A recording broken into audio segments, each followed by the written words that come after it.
In this video, we're going to continue our discussion regarding the differences between basic math and algebra, and try to continue to make that connection, if you will, from basic math to algebra, and talk about a few of the concepts that perhaps distinguishes the two, and to help us along our way to becoming very, very good algebra students.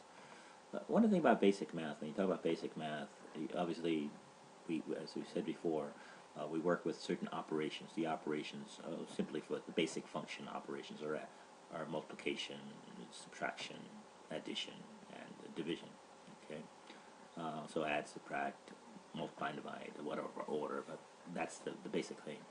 But here's the other part that we discussed yesterday, or discussed in earlier videos, I should say.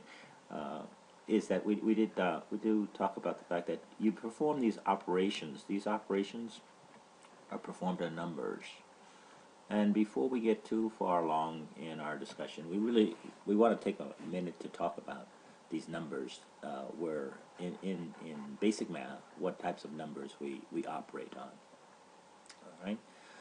When we say numbers, in terms of basic math or in mathematics in general, numbers come in different sets and different types of numbers. But for the most part, the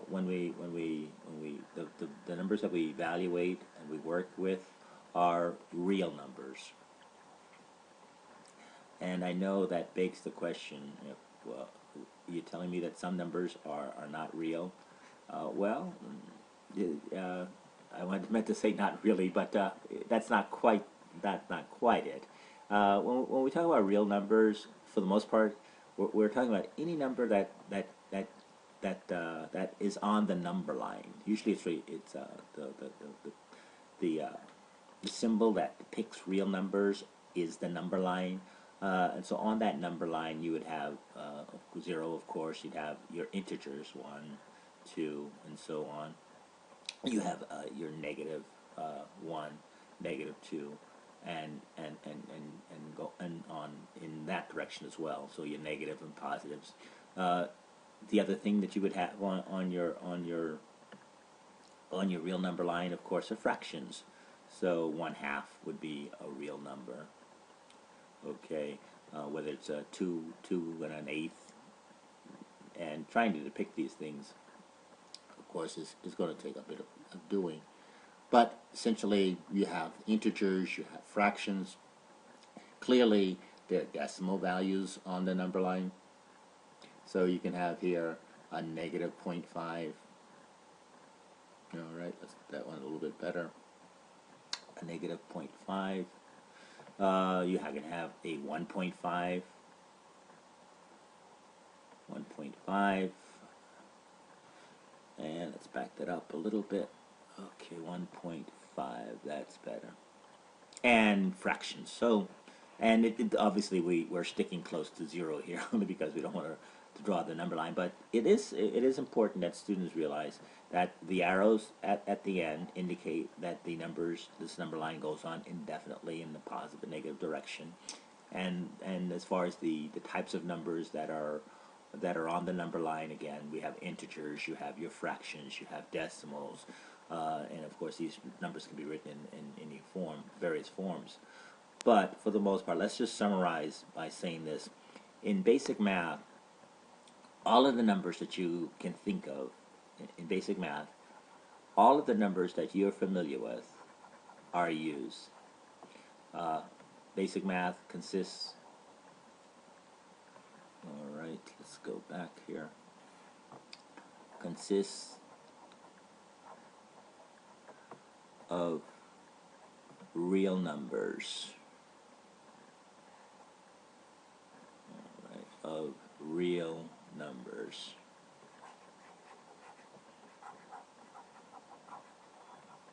All right, real numbers. And the real numbers, we'll in a future video, we'll talk about the nature of real numbers.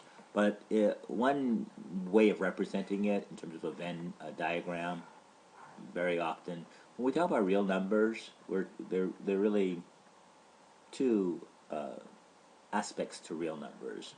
not the least of which we can represent them this way. Real numbers are consist of any numbers that are rational numbers,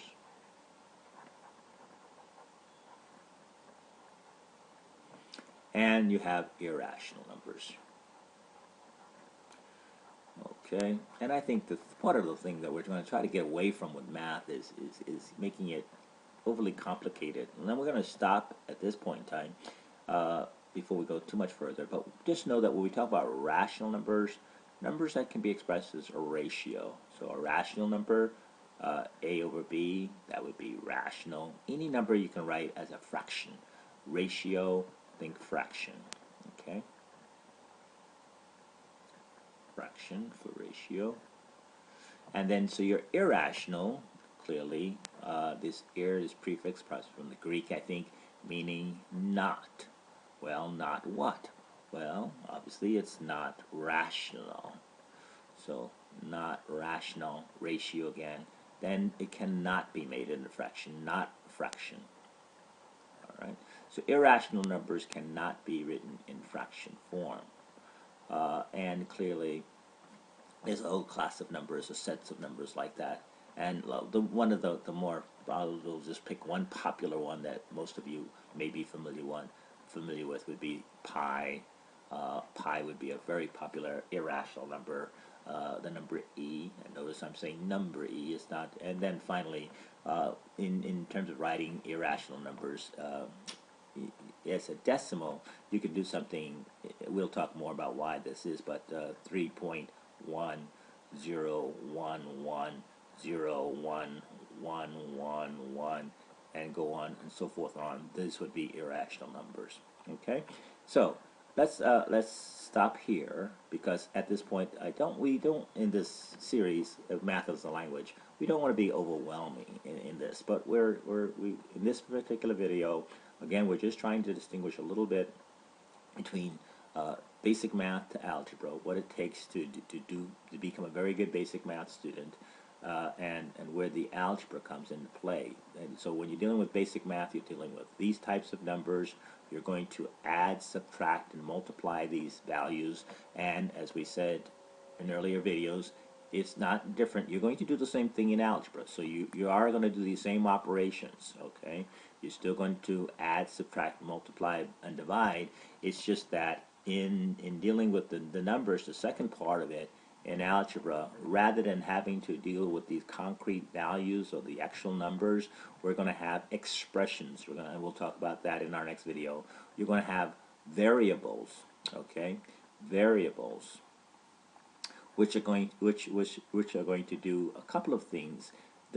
And the most important thing about variables is that it gives us the flexibility to be able to be more concise and to be more efficient. So rather than writing a whole 100 problems, addition problems, we can just write one class of problems, something like x plus y or something, as we said before in an earlier video. Excuse me. And this x plus y, that expression, we'll talk about that in other videos, that expression can represent a whole class of sums, if you will. Okay? So let's stop for now on this, and we'll see you in the next video.